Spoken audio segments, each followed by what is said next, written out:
basically the difference between you and Pradeep Gupta seems to be the woman vote. You seem to believe that you have a double-digit edge among women voters.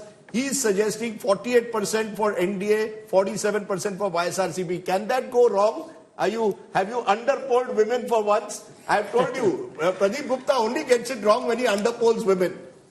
Is that possible? Could that have happened? No. This time we have taken enough care, and that it's not women voter is fine. That's what we are showing. 1% ka margin hai. But among the male voter, you see 13% ka margin. So other side is also 50%. Have you ever seen that before? Such a big difference, male versus women? No, not at all. UP 2022, between SP in his own poll, BJP polled much more among women voters. The gap actually was more than 10 percentage point in UP. Or Mamta Banerjee in the Bengal election. Mamta Banerjee, that's yeah, right. that was it. So in Bihar, the JDU and the BJP picked up much more of the women vote. How does this compare, T.S. Sudhir, with what the general consensus on the ground has been, what the local channels are saying, and what their regional polls tell us? But there are many polls which have been done locally which are predicting different numbers from what we They're have showing YSRCP win? They are showing YSRCP win. So that's going to be a test. I mean, June 4, but some big reputations are going to be heard. There is, sorry? And many of the channels also are very divided on political lines. Yeah. And all the national polls have been support. I haven't seen a single national poll that has said YSRCP is right. Is there one? Yeah. Which one is that? Times now, which has said for YSRCP. Okay. But the point on the social welfare politics, you see, I think South India also looks at social welfare as a brand of governance differently. Barring Tamil Nadu in 2016 under Jayalalitha, which returned the government, and in fact, this is what a senior bureaucrat told me, that whether Andhra will go the Tamil Nadu way of rejecting the party in power despite being given a lot over the past 5 years. And that's one of the major concerns, and that's what seems to be bearing out in Pradeep Gupta's exit poll. So we can take a look at that. So when we asked people, why did you vote the way you did? 41% of those who voted for the YSRCP said they voted the way they did because of the government schemes that were there. 21% of YSRCP voters said they voted the way they did because of the good work by the state government. But when you come down and look at why the opposition seems to have picked up its vote, 25% of the NDA voters felt that the NDA could develop Andhra Pradesh better. 13% voted the way they did because of the local candidate. 18% were asking for change. And therefore, while YSRCP voters wanted the government schemes to continue, there seems to have been a yearning for change as well, Rajdeep. That seems to come out very strongly in this data. And it's very interesting. 2014, Chandrababu Naidu wins. 2019, Jagan Mohan Reddy wins. Does Andhra Pradesh have, like some southern states have had over the years, the 5-year itch? Ravindra Kumar, senior leader, former MP, Rajya Sabha, TDP, is with us. Mr. Kumar, many believe that this was literally a battle for survival for the TDP. Chandrababu Naidu, at the age of 74, cannot afford another defeat. These numbers give you a belief that you will be in power. Will you share that power with Jana Sena and BJP? Will you be part of a Modi government if these numbers are right, both in Vijayawada as well as in Delhi? Well, firstly, I congratulate all the members who participated in this debate and discussion with regard to the Andhra Pradesh. But I wanted to bring it to the notice of to all the members who participated with regard to the ground reality in the state of Andhra Pradesh. Most of them were discussed and exhaustively about the welfare schemes of the Jagan Mohan Reddy.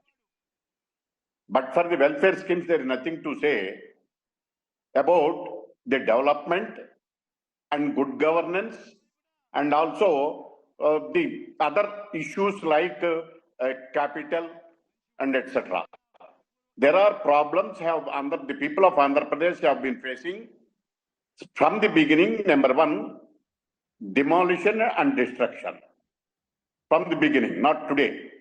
And number two, welfare schemes, according to his own government, total amount spent on the welfare schemes is 2.70 lakh crores.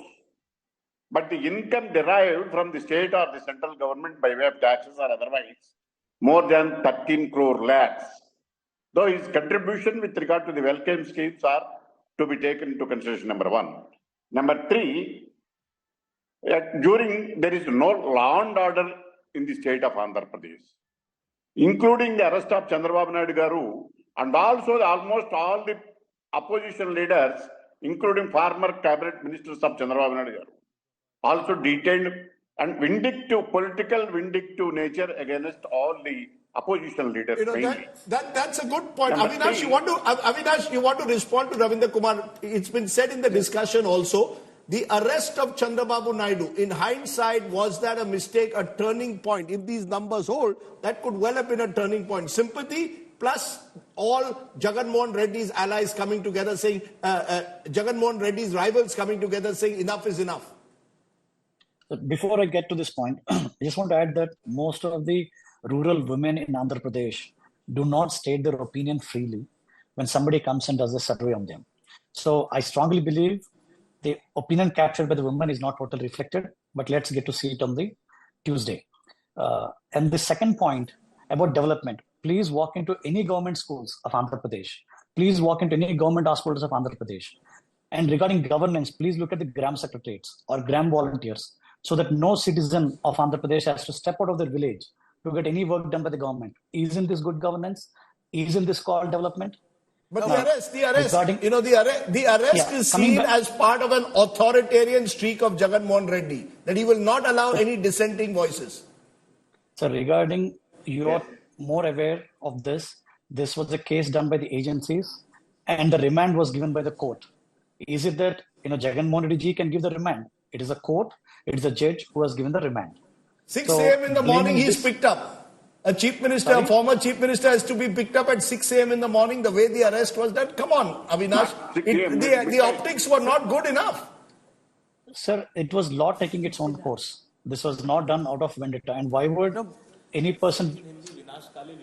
But there is one very interesting facet that comes out when you look at this poll, which is to do with the youth voter. If you look at how the YSRCP has lost vote, it's lost a little bit of votes amongst all age categories. For example, it's lost about 2% of the vote amongst those who are 51 to 60, 1% of the vote amongst those who are 36 to 50. But if you look at the young, between those who are 18 and 25, compared to the last election, the YSRCP has lost a phenomenal 14% of the vote. Amongst those who are between 26 and 35, it's lost 8% of the vote. Pradeep Gupta, this is a very significant finding and probably explains why Jagan Reddy could be on his way out. Why did this happen? You are absolutely right, Rahul, in this case of age group.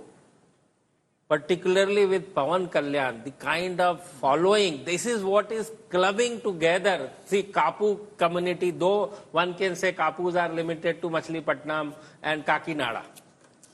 But the youth, it was like mad kind of a situation, The biggest rally I saw in this election, the most frenzied rally was So Pawan you're saying Kalyan. the youth are voting because of Pawan Kalyan, nothing to do with Jagan or TDP? No, all put together. See, किसी भी जीत और हार में एक वजह कभी भी कुछ नहीं होगी. That's why I said all put together to counter the strength of YSRCP, which is the female voters, because of various welfare schemes. Also, the welfare schemes of Modi government is also witnessed about 10% among the voters of NDA, which is also adding up to this. Please understand this. Last time BJP could secure only 1% vote share, But this time, because एक ये human nature होता है भाई, कभी ना कभी तो change होना है. But question है वो कभी कब है? कभी तो change होना है निश्चित है. The question is when that